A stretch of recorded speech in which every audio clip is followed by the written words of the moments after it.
है तो 1 जनवरी में वहां राम मंदिर का उद्घाटन होगा। आप कौन होते भाई बोलने का? क्या राम मंदिर के पुजारी है आप? क्या राम मंदिर के वहां महंत है आप? मुख में राम बगल में छुरी, मुख में राम बगल में छुरी घूम रहे हैं।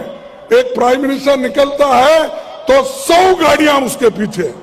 अरे क्यों भाई? पहले के प्राइम मिनिस्टर भी जाते थे, कितने गाड़ियां? 8, 10, 15 कुछ रहते थे। आज होम मिनिस्टर भी निकलता है, उसके पीछे भी 50 गाड़ियां। और हम यहां पर पानीपत पहुंचना चाहते थे हेलीकॉप्टर में, तो हमको क्लियरेंस भी जल्दी नहीं मिलता। अब क्या कर रहे हैं? त्रिपुरा में इलेक्शन है, वहां शाह जाते हैं, वो कहते हैं भाई राम मंदिर बन रहा है, 1 तारीख उसका उद्घाटन है। अरे ठीक है, सभी लोग तो भगवान में आस्था रखते हैं, लेकिन आप क्यों घोषणा करते हैं इसकी? वो भी चुनाव में, और आने वाले चुनाव में वो ये कह रहे हैं कि मई में चुनाव रहता है तो 1 जनवरी में वहां राम मंदिर का उद्घाटन होगा। आप कौन होते भाई बोलने का? क्या राम मंदिर के पुजारी है आप? क्या राम मंदिर के वहां महंत है आप? वहां के महंत लोग बोलने दो, साधु संत बोलने दो। आप क्यों है? आप पॉलिटिशियन है। आप देश को सुरक्षित रखना, कानून की व्यवस्था रखना, लोगों के पेट भरना और किसानों का दाम देना आपका काम है। किसानों को भी बोले कि आपका दाम दुप्पट होगा दुप्पट। एमएसपी बढ़ाएंगे, बढ़ाए नहीं। तो ये सारी चीजें वो बोलते जाते हैं और ये सब, और बाद में ये कहते हैं अरे भाई ये तो इलेक्शन के जुमले हैं। अगर इलेक्शन के जुमले हैं तो ये बोलना था पहले ही, वोट लेने से पहले। वोट लेने के बाद ये जुमले बन गए। 15 लाख, 2 करोड़, सारी चीजें जुमले बन गए। तो इसीलिए मैं ये कहूंगा, मुख में राम बगल में छुरी, मुख में राम बगल में छुरी। और ये छुरी लेके घूम रहे हैं, समाज को डिवाइड कर रहे हैं, जातियों में झगड़ा लगा रहे हैं, धर्म में झगड़ा लगा रहे हैं, और एक खाई बढ़ा रहे हैं।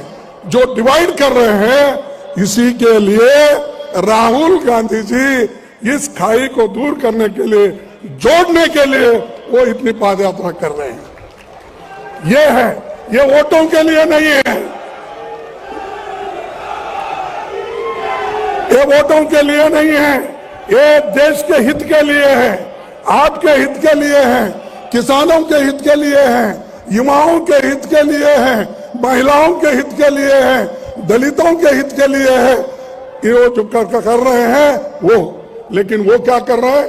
वोटों के लिए कुछ भी बोलो, क्योंकि लोग सुनते हैं और वो ये चाहते हैं कि जब तक लोग सुनते रहेंगे, वोट देते रहेंगे, ऐसे ही जुमले बोलते रहेंगे। ये उनका एक वादा है और उसी से निभाने की कोशिश कर रहे हैं। मैं एक बात कहूंगा कि भाई ये कभी भी, एक कवि ने कहा है, क्या कहा है? मैं उस लेखक का एक सेंटेंस यहां पर उच्चारण करूंगा। था तुझे गुरूर अपने लंबे होने का ए सड़क, था तुझे गुरूर अपने लंबे होने का ये सड़क, राहुल के हौसले ने तुझे पैदल की नहीं नाप दिया। था तुझे गुरूर अपने लंबे होने का ये सड़क बोल रही थी मैं इतना लंबा हूं, और वो उस पे गुरूर था उसको, लेकिन राहुल के हौसले ने तुझे पैदल ही नाप दिया, चल के ही नाप दिया। तुम कितने लंबे हो मैं देखता हूं। तो कन्याकुमारी से कश्मीर तक वो चलते जा रहे हैं, और हम सबको उनके मदद में, उनके सपोर्ट में आना चाहिए। और युवकों को मैं खास करके विनती करता हूं कि अभी बहुत सी चीजें हैं बोलने के लिए, लेकिन वक्त हुआ है, हमको पहुंचना भी है, राहुल जी भी आने वाले हैं। इसीलिए मैं ज्यादा वक्त न लेते हुए मैं इतना ही कहूंगा कि यहाँ के युवकों को फंसाने की कोशिश चली। अग्निपथ का उन्होंने एक विचार लाकर अब सबको स्टाइपेंडरी ग्रेजुएट, किसी को मिलिट्री नहीं, फौजी नहीं कहलाएंगे, वो सिर्फ उनको एक सर्टिफिकेट दिया जाएगा और वो सर्टिफिकेट लेके ही वो फिरते रहेंगे, नौकरी नहीं।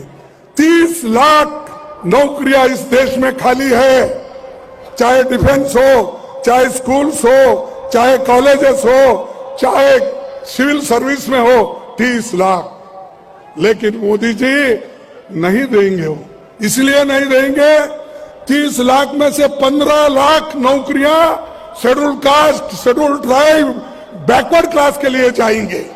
तो इसीलिए वो चाहते हैं अगर 15 लाख लोग गरीब अगर घर बसाएंगे, मजबूत होंगे, आर्थिक दृष्टि से मजबूत होंगे, तो हमारी परेशानी बढ़ जाएगी। इसीलिए वो 30 लाख नौकरियां नहीं भर रहे, ऐसे छोटी मोटी स्टाइपेंड देके लोगों को गुमराह कर रहे हैं। सब कुछ किया कांग्रेस ने, और कांग्रेस जो की है उसका फायदा उठाकर आज हर जगह घूम रहे हैं। एक प्राइम मिनिस्टर निकलता है तो 100 गाड़ियां उसके पीछे। अरे क्यों भाई, पहले के प्राइम मिनिस्टर भी जाते थे, कितने गाड़ियां, 8, 10, 15 कुछ रहते थे। आज होम मिनिस्टर भी निकलता है, उसके पीछे भी 50 गाड़ियां।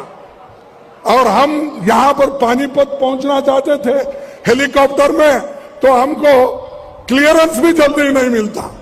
भाई हम तो राहुल गांधी जी को दिल्ली में देखते थे, एसी के कमरे में देखते थे, गाड़ी में देखते थे, लेकिन ये राहुल अलग निकले, जो कन्याकुमारी से लेकर पानीपत तक अपना जो पादयात्रा पूरे किए हैं। ये इससे देखिए, वो ठंडी में, पहले बारिश में, धूप में, हर तरह के सीजन में उन्होंने चलते रहा, और उनके पीछे जो हमारे भारत जोड़ो यात्री हैं वो भी चलते रहे। इसीलिए मैं उनको बधाई देता हूं, और ये जो उन्होंने हमारे युवकों में धैर्य, साहस दिलाया है, ये बहुत बड़ी बात है। लेकिन ये सब जो कुछ हो रहा है, ये किसके लिए हो रहा है? कि जनता को जो पीड़ा हो गई है, और जनता का जो पीड़ा है उसको दूर करने के लिए, जैसा कि आज महंगाई बढ़ी है, महंगाई इतनी ऊपर चले गई है कि उसको सरकार नीचे लाने की कोशिश ही नहीं कर रही, क्योंकि उनको फिक्र नहीं है। वो हमेशा बड़े लोगों के साथ रहते हैं, और उनको इस जो कीमतें इतने ऊपर चले गए, जो हमारे आवश्यक वस्तु के कीमतें इतने ऊपर, गरीब आदमी कोई उसको छू नहीं लेता, या उनके सारी चीजों को अपनी पूर्ति नहीं करता। ऐसे एक वक्त इन्फ्लेशन, इस इन्फ्लेशन के खिलाफ उनकी लड़ाई है। दूसरी लड़ाई अनएम्प्लॉयमेंट। अनएम्प्लॉयमेंट 45 यानी 45 इयर्स में इतना बड़ा अनएम्प्लॉयमेंट कभी नहीं हुआ। आज उसके लिए वो रास्ते पे आकर लड़ रहे हैं। आज देखिए, हर जगह युवा डिग्रियां लेकर, बहुत से engineers, doctors, MBA, MA, BA, B.Ed होकर रास्ते पे गिरे हुए हैं। उनकी चिंता बीजेपी सरकार नहीं कर रही, उनकी चिंता मोदी जी नहीं कर रहे हैं, शाह जी नहीं कर रहे, और उनका एक ही काम बना है, जब से वो प्रधानमंत्री बने, जब से वो होम मिनिस्टर शाह बने, तब से उनका एक ही काम है कि देश में चुनाव चुनाव चुनाव का भाषण ही करते।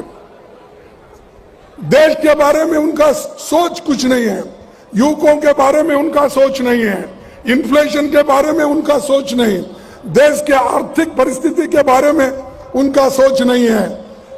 जहां जहां इलेक्शन करवाना, जिन लोगों को तोड़ना, ईडी के मदद से इनकम टैक्स के मदद से, हर चीज से वो इस्तेमाल करके कांग्रेस को तोड़ने का देखते हैं। राहुल जी के नेतृत्व में हम 6-7 स्टेट में हमारी सरकार आई थी, वहां के लोगों को किसने तोड़ा? किसने तोड़ा? बीजेपी के लोगों ने तोड़ा। किसी को पैसे देकर, किसी को लालच देकर, किसी को भड़का के, किसी को मिनिस्ट्री देकर, ऐसे चीज करके, और किसी को ईडी का डर दिखा के, इनकम टैक्स का डर दिखा के उन्होंने सारे सरकारें तोड़ दी। बात तो डेमोक्रेसी की करते हैं, लेकिन करते क्या है? डेमोक्रेटिकली जो चुने हुए सरकार है उनको एक एक करके गिराते जाते हैं, और ऊपर से बोलते हम लोकतंत्र में विश्वास करते हैं। कहां है भैया आपका लोकतंत्र? हर जगह आप लोगों के वजह से, लोगों ने मदद करके जो सरकारें कांग्रेस सरकार बनाई उसको आप तोड़ते फिरते हो, और भगवान का नाम तो लेते हैं लेकिन इतना झूठ बोलते हैं। शायद ही कोई पॉलिटिशियन या कोई प्राइम मिनिस्टर, कोई होम मिनिस्टर आज तक इतना झूठ नहीं बोले। ये झूठों के सरदार है। हर 2 करोड़ नौकरियां देने का ये सच है झूठ कि उन्होंने कहा भाई मुझे चुन के लाओ, मैं एक गरीब आदमी हूं, मैं देश को बनाऊंगा, हर एक लोगों को, इस देश में रहने वालों को 2 करोड़ युवाओं को हर साल नौकरी दूंगा। दिया नौकरी? नहीं, आपको मिला होगा क्योंकि यहां लड़ाकू लोग ज्यादा है, लड़ने वाले हैं, इसलिए मिला होगा 2 करोड़। आपको नहीं मिला। 15-15 लाख देने का वायदा मिला, 15 लाख नहीं मिला। खबरों में बने रहने के लिए फोरम 4 को सब्सक्राइब करें और नोटिफिकेशन पाने के लिए बेल आइकन दबाएं।